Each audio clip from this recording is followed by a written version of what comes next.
함께 사도신경으로 신앙 고백하시겠습니다. 나는 전능하신 아버지 하나님 전지의 창조주를 믿습니다. 나는 그의 유일하신 아들 우리 주 예수 그리스도를 믿습니다. 그는 성령으로 잉태되어 동정녀 마리아에게서 나시고 본디오 빌라도에게 고난을 받아 십자가에 못 박혀 죽으시고 장사된 지 사흘 만에 죽은 자 가운데서 다시 살아나셨으며 하늘에 오르시어 전능하신 아버지 하나님 우편에 앉아 계시다가 거기로부터 살아있는 자와 죽은 자를 심판하러 오십니다. 나는 성령을 믿으며 거룩한 공교회와 성도의 교제와 죄를 용서받는 것과 몸의 부활과 영생을 믿습니다. 아멘. 우리 함께 찬송가 204장 주의 말씀 듣고서 준행하는 자는 찬송가 204장 함께 찬송하도록 하겠습니다. 204장입니다.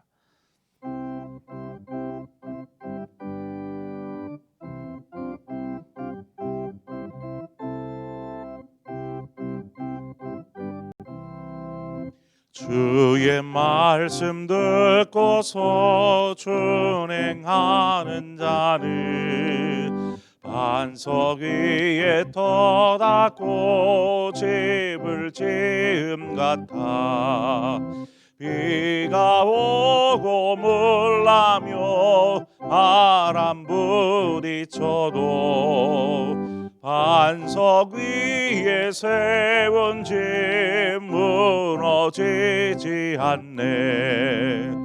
잘 짓고 잘 짓세 우리 집 잘 짓세 만세 반석 위에라 우리 집 잘 짓세 주의 말씀 듣고도 행치 않는 자는 모래 위에 터닫고 집을 지음 같아 비가 오고 물나며 바람 부딪힐 때 모래 위에 세운 집 그게 무너지네.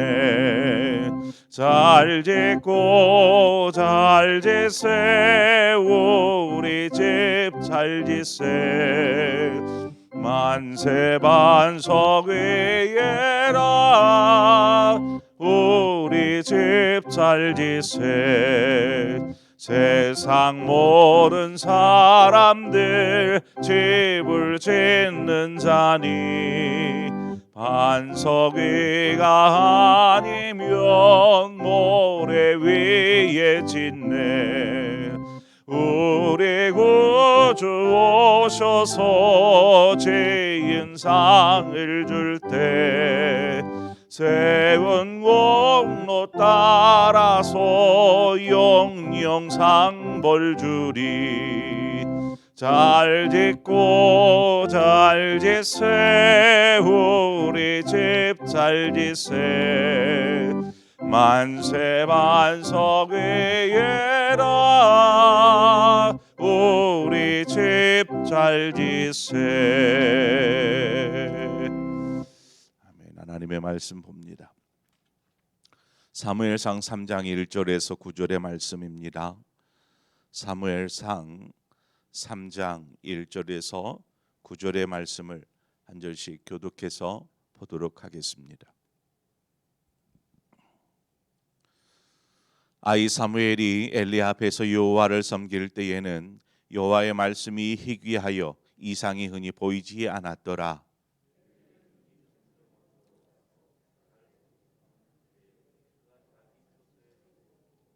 하나님의 등불은 아직 꺼지지 아니하였으며 사무엘은 하나님의 궤에 있는 여호와의 전 안에 누웠더니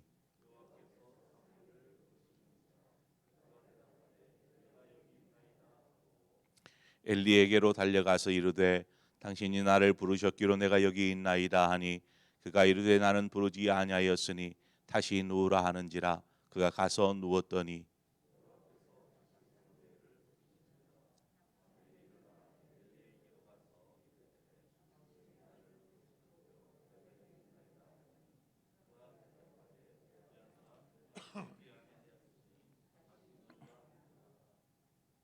사무엘이 아직 여호와를 알지 못하고 여호와의 말씀도 아직 그에게 나타나지 아니한 때라.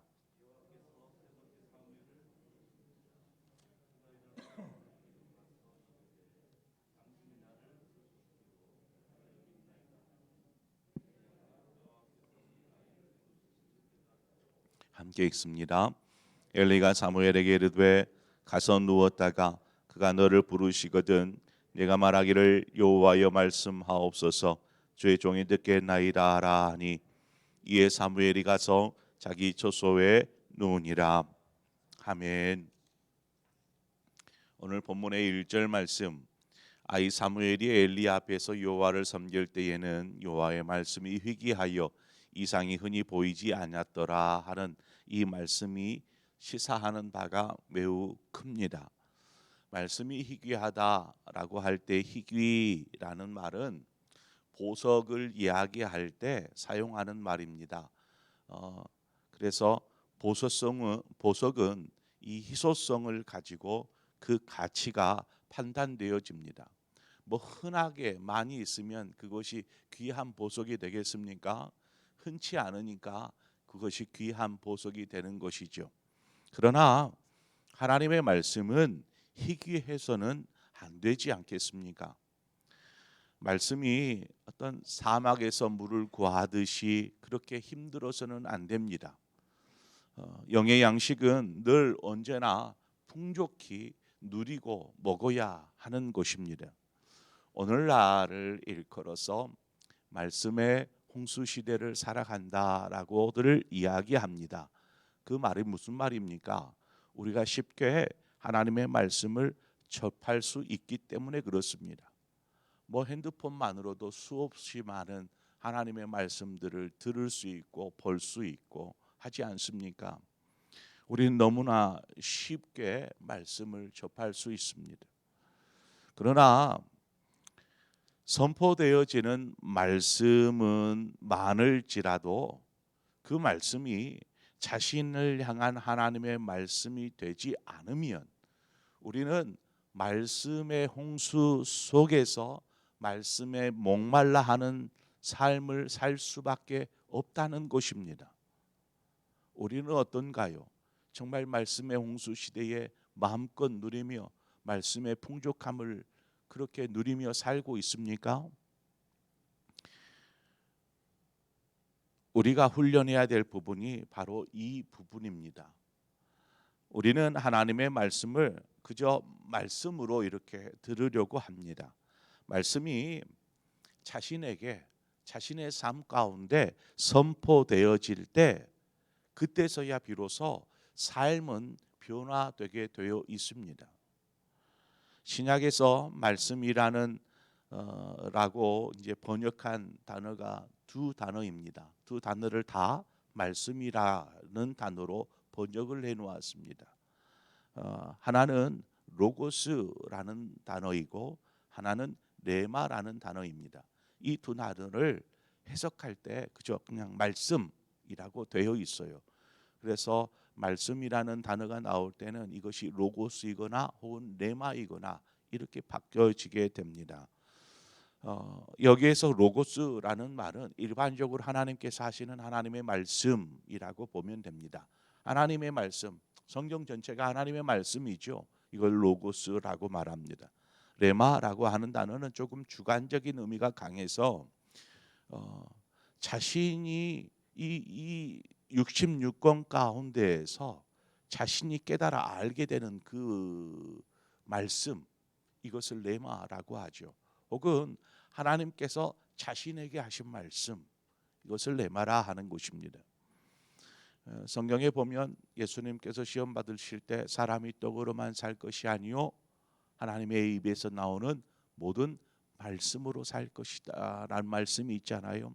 여기에서의 말씀, 그것은 레마의 말씀입니다. 그냥 이 하나님의 말씀으로 사는 것이 아니고 내가 하나님께서 자신에게 주신 그 말씀, 내가 먹고 이것이 하나님이 나에게 하신 말씀이구나 붙잡는 그 말씀으로 산다라고 말하고 있습니다. 오늘 본문에 하나님께서 사무엘을 불렀습니다. 그런데 사무엘이 알아듣지를 못하죠. 세 번에 걸쳐서 하나님께서 사무엘을 부르자 엘리를 찾아가지 않습니까? 대제사장이 부른 줄 알고 얼른 일어나서 엘리에게 저를 부르셨습니까? 하고 찾아갑니다. 엘리 역시 사무엘이 왜 그러는지 몰랐기에 다시 가자라 하다가 후에야 하나님께서 사무엘을 부르시는 것을 알게 됩니다. 그리고 세 번째 사무엘이 왔을 때 하나님께서 부르시거든 여호와여 말씀하옵소서 주의 종이 듣겠나이다 라고 가르쳐 줍니다. 여기에서 나오는 여호와여 말씀하옵소서 라는 이 말씀은 여러분 어떤 말씀이겠습니까? 그렇죠. 하나님께서 나에게 말씀하여 주옵소서 라는 레마의 말씀이겠지요. 하나님께서 사무엘 개인에게 하시는 말씀입니다. 새벽 예배를 드리는 성도들은 신앙에 열심히 있는 그러한 분들입니다. 공예배뿐만 아니라 새벽까지 나와서 하나님의 말씀을 듣다 보니까 다른 사람들, 다른 성도들보다는 말씀을 접할 기회가 훨씬 더 많게 되죠. 자, 그러면 신앙의 모습이 다른 성도들과 많이 다를까요? 어떻습니까? 분명 많은 시간 말씀과 기도에 힘쓰고 있으므로 다를 것입니다. 그런데 그 다름이 미비하다면 바로 이 레마의 말씀을 잘 듣지 못하기 때문에 그렇습니다. 나에게 하시는 말씀, 기도 중에 나에게 하시는 그 음성을 듣지를 못하니까 오늘 선포되어지는 말씀은 여러분 한 사람 한 사람을 향한 레마의 말씀으로 전하는 것이 아닙니다.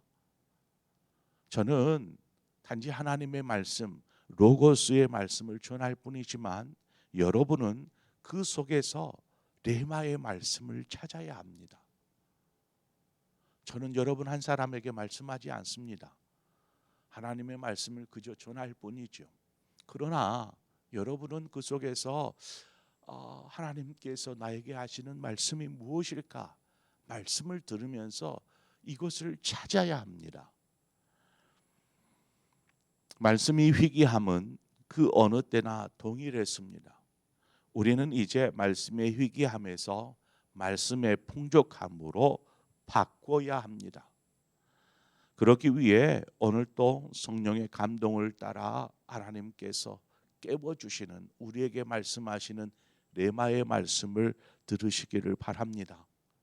사무엘이 오늘 본문 1절에 보니까 아이였다라고 말하지 않습니까? 아이 사무엘이라고 말하죠. 이 아이라는 이때가 어느 때일까요? 보통 몇 살 정도 되면 아이라고 말을 할까요? 이제 뭐 제가 책들을 보니까 보통 12세 정도 유대인들은 성인으로 간주한다고 합니다.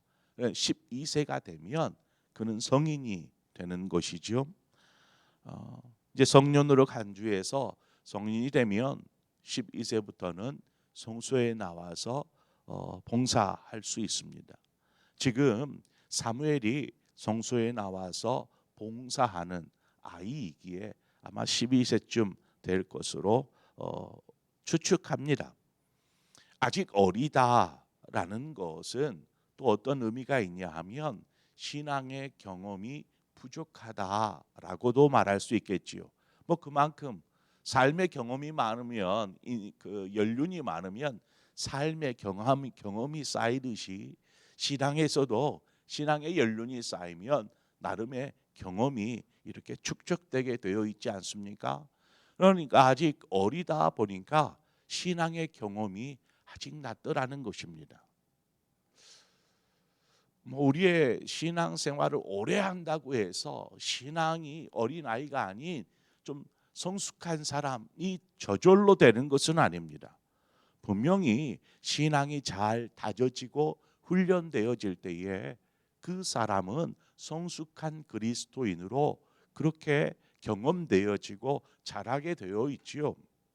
여하튼 지금 사무엘이 어린 나이여서 많은 신앙의 경험들이 부족했습니다. 그래서 하나님이 사무엘을 부르십니다. 사무엘아, 이렇게 사무엘을 부르실 때에 그 음성을 들었어요. 하나님의 음성을 들었어요. 그런데 그 음성을 듣고 나서 이게 누가 한 소리인지, 누가 나를 부르고 계시는지 알지 못했습니다. 그래서 부르시면은 성전에서 성소에서 부르시면은 대제사장이겠지 하고 엘리에게로 달려가는 것입니다. 엘리가 부르는 것으로 착각하는 것이지요. 엘리의 경우는 하나님의 말씀을 들어본 경험이 있었기 때문에 처음에는 알지 못했지만 하나님께서 지금 사무엘을 부르시고 계시는구나 라는 것을 깨닫게 됩니다.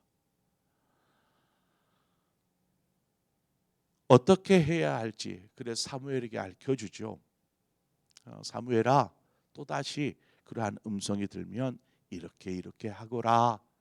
신앙의 경험이란 이만큼 중요합니다. 신앙의 경험이 없으면 어떠한 음성이 들려도 이것을 레마로 받아들이지를 못합니다. 그냥 하나님의 말씀으로 끝나버리는 것이죠. 이것이 오늘 하나님께서 나에게, 오늘을 살아가는 나에게 하시는 말씀이구나 라고 마음속 깊이 받아들이지를 못하는 것입니다. 우리가 흔히 하는 말 중에 고기도 먹어본 사람이 잘 먹는다라는 말이 있잖아요. 먹어본 사람이, 경험해 본 사람이 또다시 경험하기 쉽다라는 것입니다.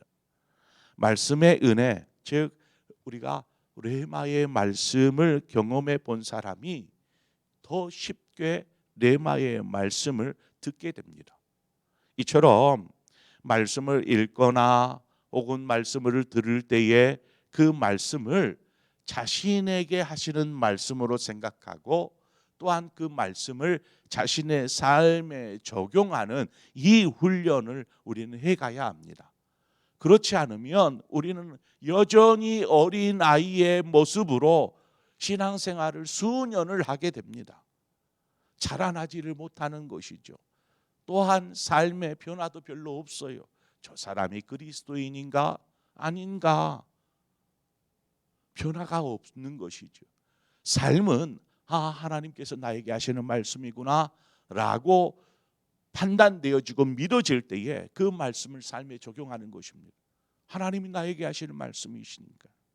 그래서 말씀을 적용하고 그 말씀으로 인해 삶이 변화되기 시작하는 것입니다. 말씀의 능력을 경험하는 것입니다.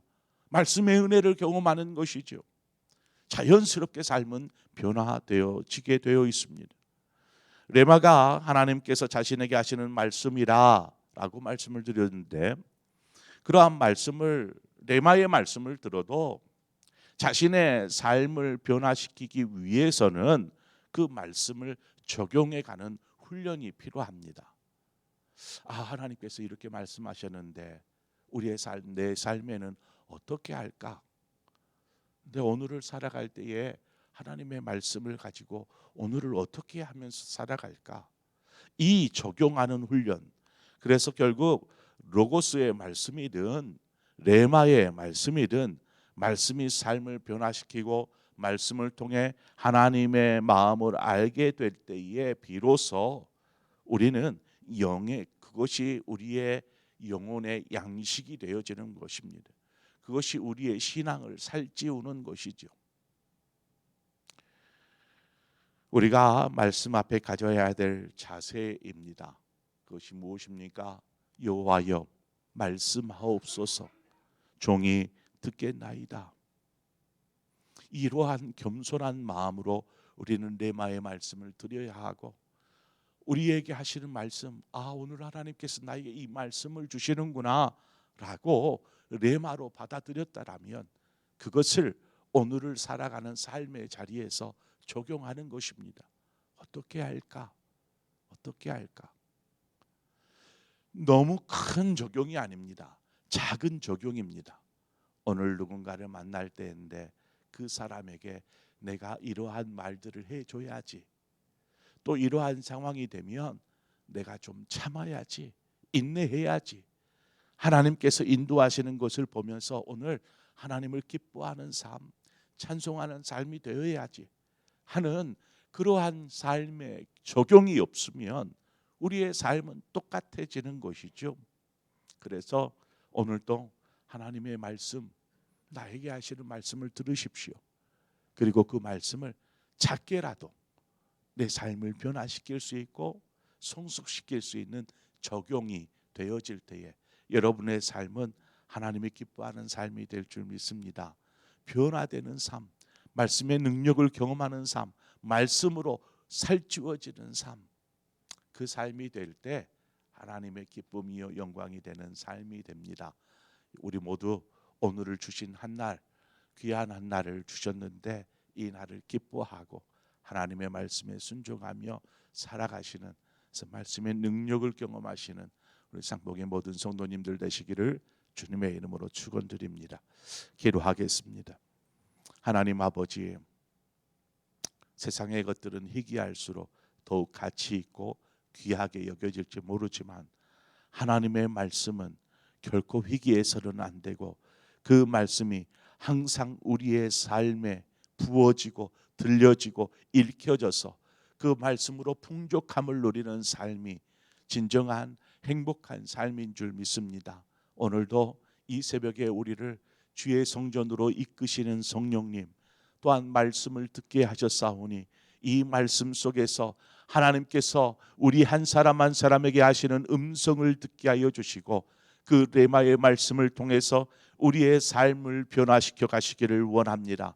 그래서 하나님 말씀을 통해서 하나님의 능력을 경험하는 삶, 하나님의 만지심을 경험하는 삶, 하나님의 은혜를 경험하는 삶이게 하시고 또한 우리의 잘못된 삶의 습관들이 고쳐지고 변화받아 하나님 성숙한 그리스도인이 되게 하여 주시옵소서.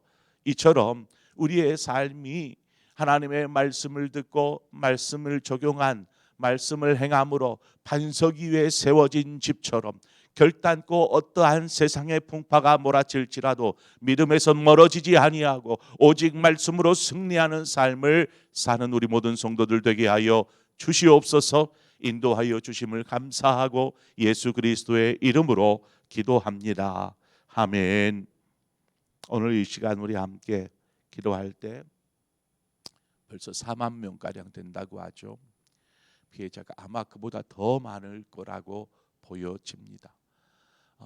튀르키예와 시리아의 지진으로 인한 큰 어려움들, 하나님 그들의 아픔과 눈물의 호소가 우리의 마음을 또한 감동시키고 우리 역시 그들 국민처럼 또 가족을 잃은, 형제를 잃은, 이웃을 잃은 슬픔에 처한 그들의 마음을 함께 나누고 저들의 삶을 하나님 인도하여 주옵소서. 긍휼히 여겨 주시옵소서. 속히 그 상한 마음을 치료하시고 위로하시고 회복시켜 주옵소서. 우리 지진 피해로 인해서 고통당하는 튀르키예와 시리아에 있는 국민들을 위해서 한 마음으로 또 기도하기를 원하고 여전히 포성은 계속되어지는 우크라이나와 러시아의 전쟁, 하나님 빨리 이 포성이 멈춰지게 하여 주십시오. 무고한 생명들이 죽어나가지 않도록 하나님 멈춰 주십시오. 그저 세계를 바라보면 이 두 가지가 가장 큰 이슈이지만 지금도 수많은 사람들은 굶어 죽어가고 있습니다. 가난 속에 어떤 이들은 부유함 속에 많은 질병을 앓지만 가난함 속에 고통 속에 죽어가는 심령들도 많이 있습니다. 이러한 세계를 바라보면서 하나님 이 세상 가운데 하나님의 나라가 이루어지게 해 주십시오. 위에서 기도하기를 바라고 또한 더불어서 우리 교회가 돕고 있는 여러 교회들 또 선교지 선교사님들을 위해서 함께 기도해 주시기를 바랍니다. 또한 우리 각자 기도의 제목으로 하나님 앞에 기도하며 나아가기를 원합니다. 우리 한 마음으로 기도하며 나아가겠습니다. 기도합니다. 좋으신 하나님, 이 새벽에 우리를 불러주셔서 하나님, 주님 성소로 인도하여 주셔서 감사합니다. 사무엘이 성소에 나와 성소에 누워 있을 때 하나님의 음성이 들린 것처럼 우리가